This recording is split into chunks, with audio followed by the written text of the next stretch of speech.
Good morning friends, welcome to our channel. పెన్షనర్లకు అదిరిపోయే శుభవార్త. కొత్త సంవత్సరం కానుకగా పెన్షనర్ గొప్ప అవకాశం. వీటికి సంబంధించి పూర్తి వివరాల కోసం మన ఛానల్ ఎప్పటికప్పుడు వాచ్ చేస్తుండండి. అదేవిధంగా ప్రతి ఒక్కరు మన ఛానల్ని సబ్స్క్రైబ్ చేసుకోండి. సబ్స్క్రైబ్ చేసుకోవడం వలన ప్రతి ఒక్కరు కూడా వీడియో రూపంలో అందుబాటులో. అదేవిధంగా వీడియో చూసిన మీరు ప్రతి ఒక్కరు కూడా లైక్ కొట్టండి, బెల్ ఐకాన్ గంటను ఆన్లో పెట్టుకోండి. ప్రతి ఒక్కరు కూడా ఈ వీడియోకు 1000+ లైక్ని ఎక్స్పెక్ట్ చేస్తున్నాను. ప్రతి ఒక్కరు లైక్ కొట్టండి. వీలైన త్వరగా ఆ వీడియోని కూడా అందుకు కూడా షేర్ చేయడానికి ప్రయత్నించండి.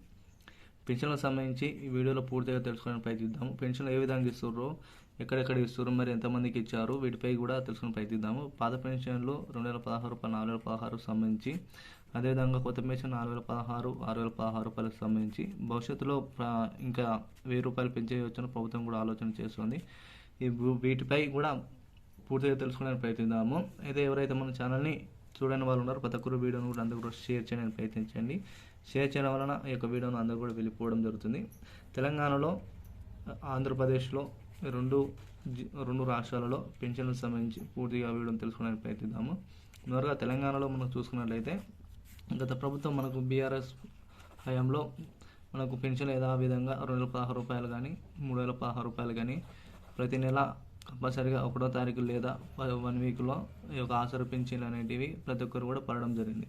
అయితే ఈ యొక్క పింఛన్లు వీళ్ళందరూ పడిన తర్వాత మనకు ఏదైతే కాంగ్రెస్ ప్రభుత్వం వచ్చిందో 4016 రూపాయలు కానీ, 6016 రూపాయలు కానీ ఇవి ఇస్తామని చెప్పిన ప్రభుత్వం అయితే దాదాపు 1 ఇయర్ అయితే కంప్లీట్ అయింది. కంప్లీట్ అయినందువలన ఈ యొక్క పెన్షన్ అయితే ఏ ఒక్క రూపాయి కూడా పెరిగిన పెన్షన్లు అయితే ఇవ్వలేదు.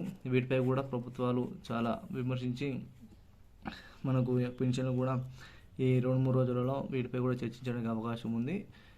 మనకు అయితే కొత్త సంవత్సరంలో ఏదైతే న్యూ ఇయర్ సందర్భంగా ఉందో, న్యూ ఇయర్ నుంచి ఒక పెరిగిన ఆసరా పింఛన్లు అయితే విడుదల చేస్తామని అయితే మన కాంగ్రెస్ ప్రభుత్వం సీఎం రేవంత్ రెడ్డి గారు చెప్పడం జరుగుతుంది. వీటిపై కూడా త్వరలోనే చర్చనీయాంశంగా మారి త్వరలోనే వీటిపై గవర్నమెంట్ జాబర్స్ ఏ విధంగా వాళ్ళకు 1వ తారీఖు శాలరీస్ పడుతున్నాయి, అదేవిధంగా పెన్షన్ అనేది పడాలని కూడా ప్రభుత్వం అయితే కొత్త ప్రణాళిక సిద్ధం చేయడం జరిగింది. అదేవిధంగా ఎవరికైతే వేలిముద్ర పడని వారు ఉన్నారో, వాళ్ళ వేలిముద్రకు సంబంధించి పంచాయతీరాజ్ కార్యదర్శి ఎవరైతే ఉంటారో వాళ్ళందరూ కూడా వారి యొక్క వేలిముద్రను సేకరించి వారి ఇంటి వద్దకు వెళ్ళి ఒక పెన్షన్ అనేది ఇవ్వడం జరుగుతుంది.